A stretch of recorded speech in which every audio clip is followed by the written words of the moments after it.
പ്രസാദ് സാറാണെങ്കിലും ആ കുറച്ച് സമയം കൊണ്ട് ഒത്തിരി വർക്കാണെന്ന് എനിക്ക് പറയാൻ പറ്റുള്ളൂ. വളരെ കുറച്ച് സമയം സാർ സംസാരിച്ചു. പക്ഷെ ഇത് ഭയങ്കര ജനറേഷൻ ഗ്യാപ്പ് ആണെങ്കിലും എന്താ പറയാ, ഒരു പാരന്റ് കുട്ടി ആ റിലേഷനും ഒക്കെ സാർ ആ കുറഞ്ഞ സമയത്ത് ഭയങ്കര നന്നായിട്ട് ഞങ്ങൾക്ക് പറഞ്ഞിരുന്നു. അത് കഴിഞ്ഞിട്ട് ഉച്ചകഴിഞ്ഞ് ഞങ്ങൾക്ക് കോൺഫ്ലിക്ട് സർക്കിൾ ഫസ്റ്റ് ടൈമാണ് ഇങ്ങനൊരു അനുഭവം ഞങ്ങൾക്ക് ഉണ്ടായത്.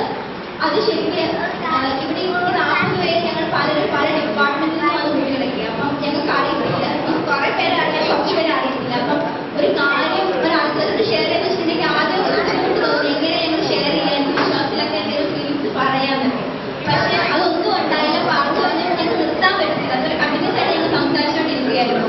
നമ്മുടെ കഴിഞ്ഞ കാലത്തേക്ക് തിരിഞ്ഞു നോട്ടം, നമ്മൾക്ക് എന്തൊക്കെ പോസിറ്റീവ്സ് ഉണ്ട്, എന്തൊക്കെ നെഗറ്റീവ്സ് ഉണ്ട്, നമ്മളിലേക്ക് ഒരു തിരിഞ്ഞു നോട്ടം തന്നെയായിരുന്നു. അത് ഫസ്റ്റ് എക്സ്പീരിയൻസ് ആയിരുന്നു, സൂപ്പർ എക്സ്പീരിയൻസ് ആയിരുന്നു.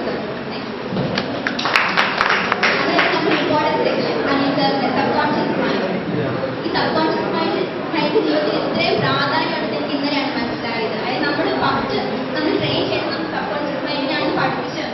ഇനി നമുക്ക് ജീവിതത്തിൽ എന്തെങ്കിലും ഒരു ഗോൾ അച്ചീവ് ചെയ്യണം, അല്ലെങ്കിൽ നേട്ടം കൈവരിക്കണമെങ്കിൽ നമ്മൾ എന്തൊക്കെ ചെയ്യണം നാളെ വളരെ വ്യക്തമായി വളരെ എക്സാമ്പിൾസ് ആണ് നമ്മുടെ ജീവിതത്തെ കാണിച്ചു. അത് ഞങ്ങൾ എല്ലാവരും ഇനി ട്രൈ ചെയ്യുന്നതായിരിക്കും. Thank you. അത് കഴിഞ്ഞ് നമുക്ക് ഒരു ഫിലിം കാണിച്ചു ഇന്നലെ, സീക്രട്ട്. ഇന്നലെ നമ്മൾ എന്തൊക്കെ കണ്ടു അതിൻ്റെയൊക്കെ ഒരു ആക്ഷൻ വിഷ്വലൈസേഷൻ ആയിരുന്നു ആ ഫിലിമിൽ. നമ്മൾ ബ്രെയിൻ വേവ് ഉണ്ടാവുന്നത് കേട്ടു, പക്ഷെ എന്താ അങ്ങനെ ഉണ്ടാവുന്നുണ്ടോ, അതായത് നമ്മുടെ മേലിൽ ഒരാളുടെ ഇൻഫ്ലുവൻസ് എന്തെങ്കിലും നമുക്ക് ഇന്നലെ എല്ലാം പക്ക ആ ഫിലിം കൂടെ നല്ലോണം നമുക്ക് മനസ്സിലായി എന്തൊക്കെ നമ്മുടെ ജീവിതത്തിൽ സംഭവിക്കുന്നുള്ളത്. വളരെ നന്നായിരുന്നു അധ്യക്ഷൻ. ഇന്ന് രാവിലെ ഞങ്ങളൊക്കെ ഭയങ്കര ഹാപ്പി ആയിട്ട് യോഗ എന്ന് പറഞ്ഞ കോപ്പറേറ്റ് ഞങ്ങൾ എല്ലാവരും ഫുൾ വരുന്ന പറഞ്ഞാൽ ഹാപ്പി ആയിട്ട് ഞങ്ങൾ എല്ലാവരും വന്നത്. അത് ഞങ്ങൾ ഫുള്ള് തന്നു. പിന്നെ മെഡിറ്റേഷൻ ഇമ്പോർട്ടൻറ്റ്, നമുക്ക് ലൈഫിൽ എത്രത്തോളം ഗുണം ചെയ്യുന്നു എന്നൊക്കെ സാർ നന്നായിട്ട് പറഞ്ഞു. അതിന്റെ പറയണ്ട, ഞങ്ങൾക്ക് ആവശ്യമുള്ള കാര്യങ്ങൾ മൊത്തം സ്റ്റേജ് ഫിയർ. ഇവിടെ സ്റ്റേജ് ഫിയർ കാര്യമായിട്ട് ഇല്ലെന്നാണ്. എന്നാലും ഇപ്പോൾ 10,000 പേർക്ക് സംസാരിക്കാൻ ആർക്കാണെങ്കിലും ഒരു ബുദ്ധിമുട്ടുണ്ടാവും. സാർ എങ്ങനെ ചെയ്യണം, എന്റെയൊക്കെ പേര് ഫസ്റ്റൊക്കെ ആദ്യം കയറുമ്പോൾ ഞാൻ വിചാരിക്കും ഞാൻ ടെൻഷൻ എല്ലാവരും ചിരിക്കും, ഞാൻ ടെൻഷൻ അടിക്കും. പക്ഷെ ഇന്നാണ് എനിക്ക് മനസ്സിലായത് ഞാനല്ല ടെൻഷൻ അടിക്കുന്നത് സ്റ്റേജ് കയറുമ്പോൾ. എന്റെ അബദ്ധത്തിൽ മറ്റുള്ളവരാണല്ലോ എനിക്ക് സപ്പോർട്ട് തരുന്നത്. ഇന്നാണ് മനസ്സിലായത്.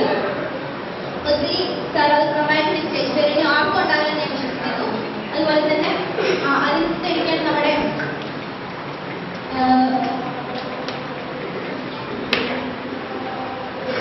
ലതിക മിസ് വന്നത്.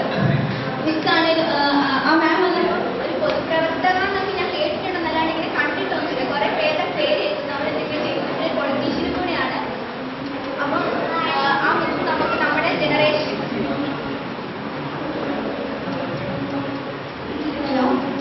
അപ്പോൾ ഇന്നത്തെ ജനറേഷൻ നമ്മുടെ യൂത്തിനെ ഇൻഫ്ലുവൻസ് ഇന്ത്യയിൽ നമ്മൾ എന്തൊക്കെ ചെയ്യണം, നമുക്ക് എന്തൊക്കെ ചെയ്യാൻ പറ്റും നമ്മുടെ രാജ്യത്തിന് വേണ്ടി, എങ്ങനെ ഒരു നല്ല പ്രവർത്തകയാവണം, നമ്മളെങ്ങനെ ഫീൽഡിലേക്ക് വരണം. പിന്നെ ഗാന്ധിജിനെ പറ്റി ഒത്തിരി ഇൻഫർമേഷൻ നമുക്ക് അറിയാൻ പറ്റും. എല്ലാവർക്കും അറിയുന്നില്ല, കുറച്ച് കാര്യത്തിനായിട്ട് ഒത്തിരി ഇൻഫോർമേറ്റീവ് ആയിരുന്നു. ഇതിൻ്റെ ക്ലാസ് വളരെ നല്ല സെക്ഷനായിരുന്നു. അത് കഴിഞ്ഞിട്ട് നമുക്ക് ആ അണിയർ പ്രവർത്തകർ വന്നത് ജോഷി സാർ രഞ്ജിത് സാർ അവർ വന്നു. നമ്മൾ ആദ്യം ആ തീമിനെ പറ്റി നമ്മൾ പറഞ്ഞു ശരിയാണോ, അച്ഛനും അതിനെ തല്ലുവോ, അങ്ങനെ കുറേയൊക്കെ വന്നു. പക്ഷെ പച്ചയായ സത്യം റിയാലിറ്റി